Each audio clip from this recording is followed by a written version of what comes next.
Om Namah Shivaya. Once again coming back with Amarnath Astro YouTube channel. நாம் ஏற்கனவே ராகுவோட சேர்ந்த கிரகங்கள் அப்படின்னு ஏற்கனவே ஒரு 5 பதிவுகள் போட்டிருக்கோம். இது பார்த்தீங்கன்னா 6வது பதிவு.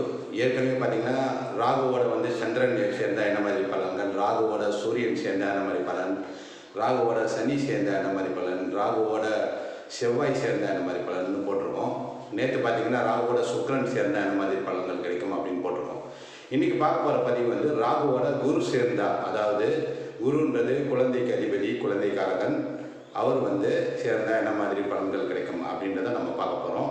ராகுவோட குரு சேர்ந்தா அப்படின்னு பார்த்தீங்கன்னா, நம்ம ஏற்கனவே சொன்ன மாதிரி ஜோதிட புத்தகமாக இருந்தாலும் சரி, ஜோதிடர்களாக இருந்தாலும் சரி, பொது பலன்களாக ராகுவோட குரு சேர்ந்தால் அவங்களுக்கு குழந்தை பிறப்பு தாமதமாகும், அவங்களுக்கு பணப்பற்றாக்குறை இருக்கும், அவங்களுக்கு தந்தையினால் சப்போர்ட் வராது, அவங்களுக்கு பாக்கியஸ்தானம் கெட்டு போகும். ஏன்னா காலப்புருஷனுக்கு 9வது வீடு இல்லைங்களா, மேசத்திலிருந்து தனுசு வீடு, அதனால் அவங்களுக்கு பாக்கியஸ்தானம் கெட்டு போகும் ராகுவோட குரு சேர்ந்தா அப்படின்னு பொது பலன்களாக சொல்லுவாங்க.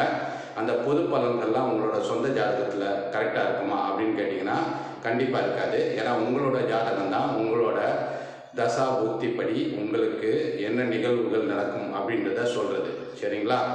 இப்போ இந்த ராகுவோட குரு சேர்ந்துச்சுன்னா உங்கள் ஜாதகத்தில் எப்படி வரும் அப்படின்னு பார்த்தீங்கன்னா, உங்களோட பிறந்த தேதி, பிறந்த நேரம், பிறந்த இடம், அதை பொறுத்து தான் உங்களுக்கு லக்னம் அதிபதி, லக்னம் எப்படி இருக்குது, அதோட சேர்ந்த கிரகங்கள் எப்படி இருக்குது, லக்னாதிபதி எப்படி இருக்காரு, உங்களுக்கு ராகுவோட குரு சேர்ந்தாலும் அந்த பலன்கள் தான் வருமா, இல்லை குழந்தையினால பிரச்சனை வருமா, பணப்பற்றாக்குறை இருக்குமா, தந்தையினால் பிரச்சனை வருமா அப்படின்றதெல்லாம் உங்கள் ஜாதகத்தில் அப்படி இருந்தால் தான் வரும். பெரும்பாலும் பார்த்திங்கன்னா 95% உங்களுக்கு அந்த மாதிரி பலன்கள் வராது ராகுவோட குரு சேர்ந்திருந்தாலும்.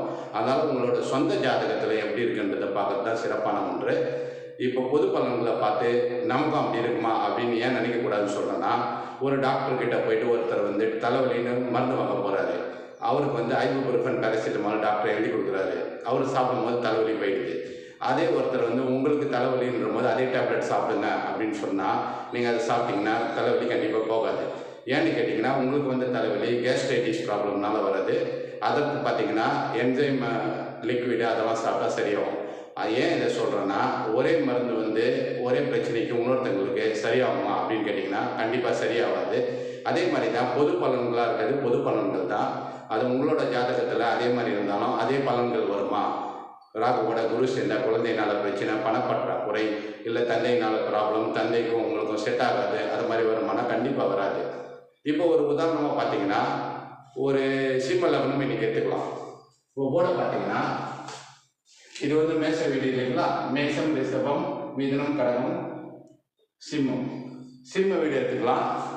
இப்போ 5லேயே குரு குருவும் ராகுவும் சேர்ந்துருக்குறாங்க.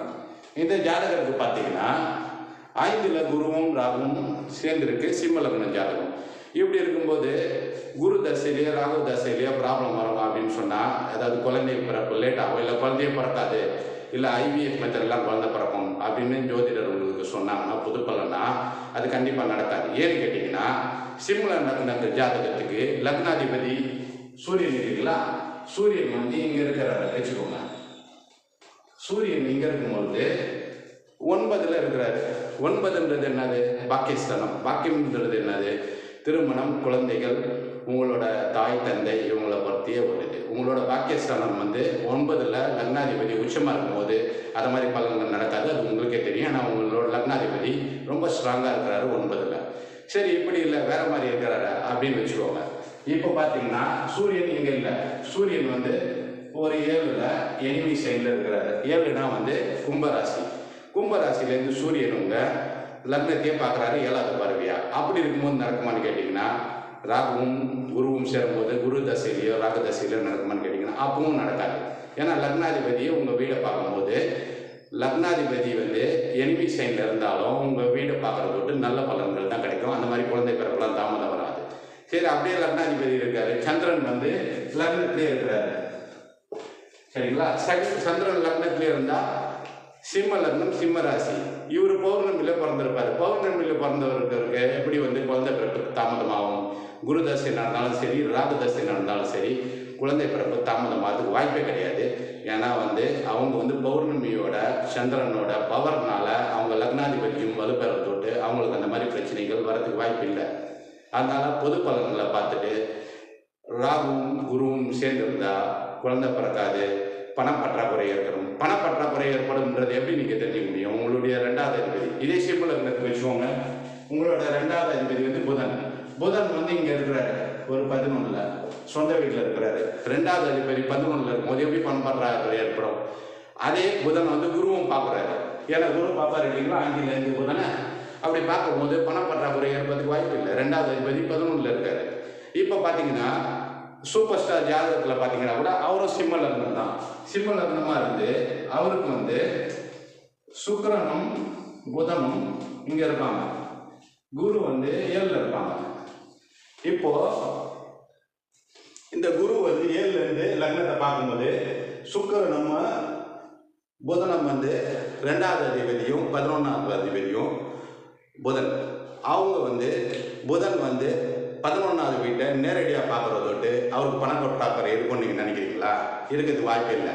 இருந்தாலும் அவருக்கு ராகுவும் குருவும் சேர்ந்து இல்லை. இருந்தாலும் ஒரு உதாரணத்துக்கு சொன்னேன்.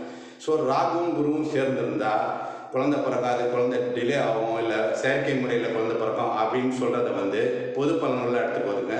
உங்களோட ஜாதகத்துக்கு வச்சு பார்த்துட்டு பிரச்சனையை நீங்களே உங்களுக்கு பிரச்சனையை கிளப்பிக்காதீங்க. அதுக்கு தான் இந்த உதாரணம் சொன்னேன். இது குரு தரிசனையும் நடக்காது, ராகு தரிசனையும் நடக்காது. சரிங்களா? அதுக்கு தான் இந்த உதாரணமாக சிம்ம லக்னத்தை எடுத்துகிட்டு சொன்னேன். ஸோ ராகுவோட சேர்ந்த கிரகங்களில் குரு வந்து சேர்ந்ததுன்னா உங்களுக்கு பணப்பற்றாக்குறையும் வராது, உங்களுக்கு குழந்தை பிறப்பும் தாமதம் வராது, பாக்கியஸ்தானமும் வந்து பிரச்சனை வராது, வீடுனாலையும் பிரச்சனை வராது, தந்தை தாயினாலையும் பிரச்சனை வராது, இல்லை குழந்தை பிறப்பு லேட் ஆகாது. அதனால் அது மாதிரி நீங்கள் யோசிக்காதீங்க. உங்களுக்கு சரியான பலன்கள் வேணும்னா உங்களோட ஜாதகத்தில் மற்ற கிரகங்கள் எப்படி இருக்குன்றதை பாருங்கள். அதை வச்சு தான் உங்களோட ஜாதகம், உங்களோட தசாபுத்திபதி சிறப்பான பலன்களை தருமா இல்லை ஆவரேஜ் பலனை தருமான்றதை நீங்கள் தெரிஞ்சுக்கலாம். இந்த பதிவை பற்றி உங்களோட கருத்துக்களை வந்து கமெண்ட் பாக்ஸில் போடுங்க. சப்ஸ்கிரைப் பண்ணாமல் இருக்கிறவங்க சப்ஸ்கிரைப் பண்ணிவிட்டு பெல் ஐக்கானை ப்ரெஸ் பண்ணிட்டீங்கன்னா நீங்களும் ஜோதிடர் ஆகலாம். ஆனால் நீங்களே உங்களோட உறவினர்களுக்கும் நண்பர்களுக்கும் பலன் சொல்லும் அளவிற்கு என்னோட வீடியோ 1000க்கு மேலே இருக்குது யூடியூப்பில். அதை பார்த்தீங்கன்னாவே உங்களுக்கு தெரியும். பெருமைக்காக சொல்ல, உண்மையிலேயே இந்த அமர்நாத் ஆஸ்ட்ரோட நோக்கம் என்னன்னா நீங்களும் ஜோதிடர் ஆகலாம் அப்படின்றது தான். அனைவருக்கும் ஜோதிடம் அப்படின்றது கூட இலவச பதிவாக ஒரு சப்ஸ்கிரைபருக்கு ஒரு கேள்விக்கு பதில் சொல்கிறது கூட ரீசனாக நீங்களே பலன் எடுக்க கற்றுக்கணும் அப்படின்றது தான். சரிங்களா? அனைத்து ராசியினரும் வாழ்க வளமுடன் என்று சொல்லி இந்த பதிவினை நிறைவு செய்கிறோம். நன்றி, வணக்கம்.